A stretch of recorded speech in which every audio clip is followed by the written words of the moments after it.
Okay, this is just a quick video to talk about combined stresses. Here I have a 10 Newton force. I have a moment or a distance from here to the centroid of this beam of 1 meter.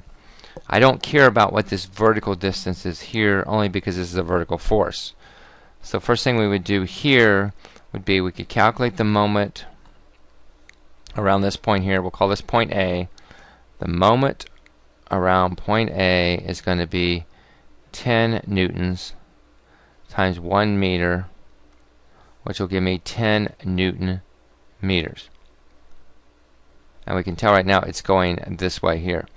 So what that means is I looked at this beam here. It has a moment that's going all the way around. It's going all the way around this object, and it's going counterclockwise of 10 newtons per meter. So what this structure has got to do is the structure has got to resist that. And since it's going this way, it's going to go back this way. This is the reactive moment. So I'll make this moment R.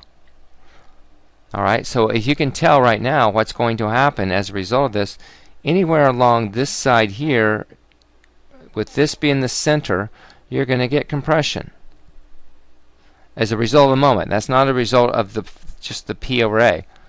Now anything on this side of the beam, this is going to be all tension.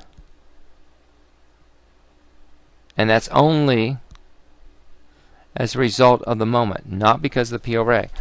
So if I'm going to find out what the stress is, then the maximum stress is probably going to be, as a result of this coming down here, is going to be right here, because this 10 Newton is pushing down.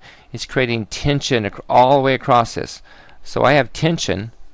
If I was going to draw a tension, I'll take it back off. I'll draw that in purple. I'm going to have tension anywhere across here, all the way across here, just because of the P over A. Just because of this pointing down. Now I'll back that off. So if I'm going to find maximum stress is going to be here. So let's go ahead and just run that number very quickly. To find that stress, we'll call this B. The stress at B is going to be a combination of MC over I plus P over A. Okay, because if you think about it, if you're standing here, if you're right there and something is turning it right here, this part right here is going to be in tension as a result of the moment. This part here, it's, if you had your finger here, if there's like a notch and you had your finger there, you'd feel your finger getting compressed, to be pinched, because it's trying to make this beam rotate this direction, and you can think of it in that terms. So if I was going to do B, I would do this. If I'm going to do the stress, I'll do this in a different color, over here on this edge, then what I'm going to do, I'll call this C. Then the stress at C. And again, it doesn't matter which way you label these. You could say, well, I'm going to let P over A, anything that's going to cause tension, I'll make it positive. Then you could say P over A minus MC over I. That's going to give you the stress at C.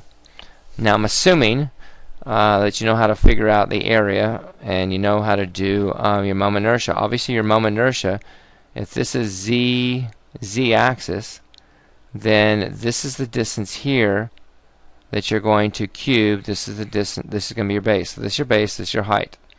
Your C distance is always going to be from here to the outer fiber, from the center of the beam, from your CG of the beam to the outer fiber. So if I'm going to find it here, I need to know the distance from here to here. If I'm going to do it from here to here, or for the stress here, I need to know the distance from here to here. So that's how you make the determination about what's going to be compression and what's going to be tension. Now there is the possibility, if the moment is getting large enough, that you may have tension here and you may actually have a compression here. If that's the case, there's going to be some place along this area here where you have absolutely no stress at all. So you got to take that into consideration.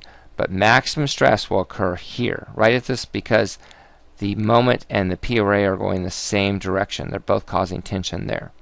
Alright, I hope this video helps.